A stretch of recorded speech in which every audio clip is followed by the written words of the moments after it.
Space zone India, Martin குழுமம் இணைந்து இந்தியாவில் முதல் முறையாக மீண்டும் பயன்படுத்தக்கூடிய ரூமி 1 ஹைபிரிட் ராக்கெட் விண்ணில் பாய்ந்து மீண்டும் பூமிக்கு திரும்பியது. இந்தியாவின் விண்வெளி ஆராய்ச்சியில் புதியதொரு சாதனையாக ஸ்பேஸ் ஜோன் இந்தியா மற்றும் மார்ட்டின் குழுமம் இணைந்து தயாரித்த ஹைபிரிட் ராக்கெட் ரூமி 1 செங்கல்பட்டு மாவட்டம் திருவிடந்தை கடற்கரை பகுதியில் இருந்து வெற்றிகரமாக விண்ணில் செலுத்தப்பட்டு அந்த செயற்கைக்கோள்களை புதிய வட்டப்பாதையில் நிலைநிறுத்தி மீண்டும் பூமிக்கு திரும்பியது. இந்திய விண்வெளித்துறையில் குறிப்பிடத்தக்க சாதனையாக ரூமி 1 ராக்கெட் இந்தியாவின் முதல் 0 முதல் 120 டிகிரி வரை வெவ்வேறு கோணங்களில் பல்வேறு இடங்களில் இருந்து ஏவும் ஹைட்ராலிக் மொபைல் ஏவுதளத்தில் இருந்து 3 கியூப் செயற்கைக்கோள்களை சுமந்து சென்று பொது சுற்றுவட்ட பாதையில் நிலைநிறுத்தி வெறும் 7 நிமிடங்களில் பாதுகாப்பாக பூமிக்கு தரை இறங்கி வரலாற்று சாதனை படைத்துள்ளது.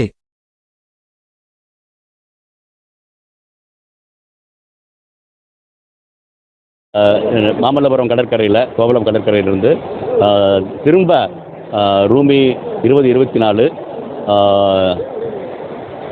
திரும்ப உபயோகப்படக்கூடிய வகையில் மறுசுழற்சி வகையிலும் கூட இல்லை, திரும்ப உபயோகிக்கக்கூடிய வகையில் இருக்கக்கூடிய கட்டுமானப்பட்ட அந்த ஏவுதளனை சிறு செயற்கைக்கோள்களையும் தாங்கிக்கிட்டு இன்றைக்கு காலையில் வெற்றிகரமாக 2வது பயணத்தை அது காமிச்சிருக்கு. இது ஒரு மிக மிக சிறப்பான நிகழ்வாக பார்க்குறேன். அது ஆனந்த மகாலிங்கம் அவர்களுடைய குழு, மார்ட்டின் குழுமத்தினுடைய ஒத்துழைப்புடன் இதை இது சிறப்பாக நடந்திருக்கு. இது ஊடகத்தினுடைய பங்களிப்பும் இன்றைக்கி நான் இங்கே நின்று பார்க்குறேன். அப்படின்னா எப்படி சந்திரயான் லான்ச் அன்னைக்கு எப்படி நடந்துச்சோ அதுக்கு கொஞ்சம் கூட குறைவு இல்லாமல் நீங்கள் நடத்தி காமிச்சிருக்கீங்க. அதை தாண்டி கிட்டத்தட்ட ஒரு 3000 மாணவர்கள், இளம் மாணவர்கள், பள்ளி மாணவர்கள், நிறைய அரசு பள்ளி மாணவர்கள் எல்லாம் சேர்ந்து வந்திருக்காங்க.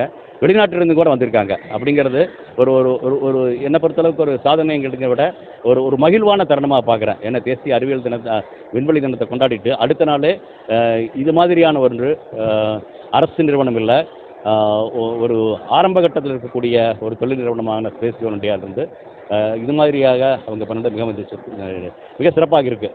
நான் அவர்களுக்கு வழிகாட்டின்னு சொன்னாலும் கூட அவங்க தான் முழுக்க இளம் தலைமுறை செஞ்சுருக்காங்க. ஆக அடுத்த தலைமுறை இந்தியாவை விண்வெளித்துறையில் மேலே நிலவு தாண்டி மேலே போவதற்கான வாய்ப்புகளை உருவாக்குன்னு நினைக்கிறேன். அதுவும் மிக மிக முக்கியமானது. இன்றைக்கி பார்த்தீங்கன்னா இந்த ஹைப்ரிட் ராக்கெட் அப்படிங்கிறது இதுவரைக்கும் இந்தியாவில் செய்யப்படாதது. ஸ்பேஸ் ஜோன் இந்தியா தான் போன வருஷம் செஞ்சு இந்த இடத்துல அனுப்பணும், இந்த வருஷம் அனுப்பிச்சிருக்கோம், சிறப்பாக வந்திருக்குது. ஆக இந்த தொழில்நுட்பம் ஹைப்ரிட் எரிபொருள் தொழில்நுட்பம் இருக்கு இல்லையா, அது ஏவுகலனுக்கு ராக்கெட்டுக்கு நம்ம கைவரப்பட்டுருச்சு அப்படிங்கிறத நம்ம சரியாக சொல்ல முடியும் நினைக்கிறேன். இது அடுத்த கட்ட ஆராய்ச்சிகளுக்கு இன்னும் பெரிய உந்துகலம் செய்வதற்கும் இன்னும் தூரமாக போவதற்கான அதை நோக்கி போவதற்கான வாய்ப்புகள் அது உருவாக்கி இருக்குது. இது எல்லாம் தாண்டி கல்வியில், அதாவது ஒரு மருத்துவக் கல்லூரியில் ஒரு மருத்துவம் படிக்கிறான்னா அது அறுவை சிகிச்சை ஆகிறதுக்கு முன்னால் அவங்க அறுவை சிகிச்சை செய்து பார்ப்பதற்கான வாய்ப்புகள் உருவாக்கப்பட்டிருக்கிறது.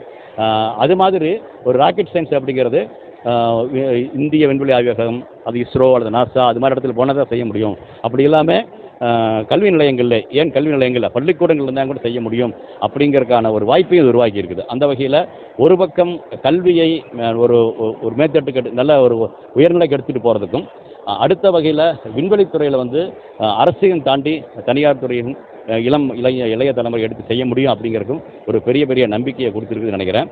இதுவும் இன்னும் சிறப்பாக போகும். அதனுடைய ஒரு சிறு அடையாளம் தான் இன்றைக்கு நம்ம மாணவர்கள் ஒரு காலத்தில் நாசாவுக்கு போய் நம்முடைய மாணவர்கள் அங்கே என்ன செய்கிறான்னு பார்ப்பாங்க. கொஞ்சமாக அதை கொஞ்சம் திருப்பணும்.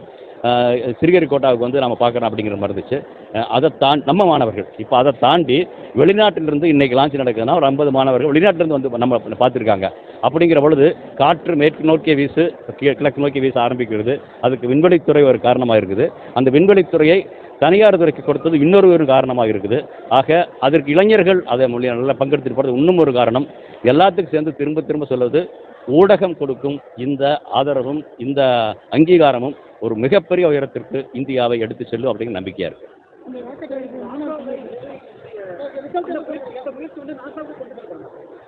எல்லாரும் பார்த்துட்டு இருக்காங்க, உங்கள் மூலியமாக எல்லாரும் பார்த்துட்டு இருக்காங்க. எல்லாம் சிறப்பாக போகும். இந்த ரிசல்ட் அப்படிங்கிறது 2 வகை இல்லைங்க. ஒன்று பாஸ் ஆகிடுச்சு அப்படின்னா பாஸ் ஆகிடுச்சு, மேலே சரியாக போனது. அதனுடைய தரவுகளில் பத்திரமாக அதில் வச்சிருந்த செயற்கைக்கோள்கள் மேலே போயிருக்கு. அப்புறம் அதோட உயரத்தை தொட்டாம் பிறகு அது கடலில் விழுந்திருக்கு.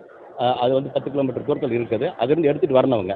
எடுத்துகிட்டு வந்த பிறகு தான் நம்ம மதியம் பார்த்துட்டு நம்முடைய இந்த திட்டம் வந்து மேலே அனுப்புறது மட்டும் இல்லை, திரும்ப அதை உபயோகப்படுத்த முடியுமா அப்படிங்கிறது ஒன்று. அப்புறம் அது இல்லாமல் அதிலிருந்து செயற்கைக்கோள்கள் வெளியிருந்து தான் நான் படம் எடுத்திருக்கிறோம். அங்கேயே சில கேமராக்கள் வச்சுருக்கோம். அந்த கேமராவும் படம் எடுத்திருக்கோம். அதை வந்து கீழே வந்தால் மட்டும் தான் ரீப்ளே பண்ணி பார்க்கணும் நாம இப்போ. அது வந்து செப்பரேஷனில் எப்படி ஆச்சு, துல்லியமாக ஆச்சா, எந்த பிரச்சனையும் இல்லாமல் ஆச்சா அப்படிங்கிறத பேராசூட் எப்படி வந்துச்சு அப்படிங்கிறத பார்க்க முடியும். அது வந்து இப்போ நம்ம வீரர்கள் போயிருக்காங்க, அது படகுல போயிருக்காங்க, படகுல போயிருக்காங்க. அதை எடுத்துகிட்டு வந்த பிறகு மதியம் முதல் கட்டமாக அதுவும் எல்லா பத்திரமா எடுத்து கொண்டு வந்துருக்காங்க பார்க்கணும். அப்புறம் ரீப்ளே பண்ணி பார்க்குறது நாளைக்கு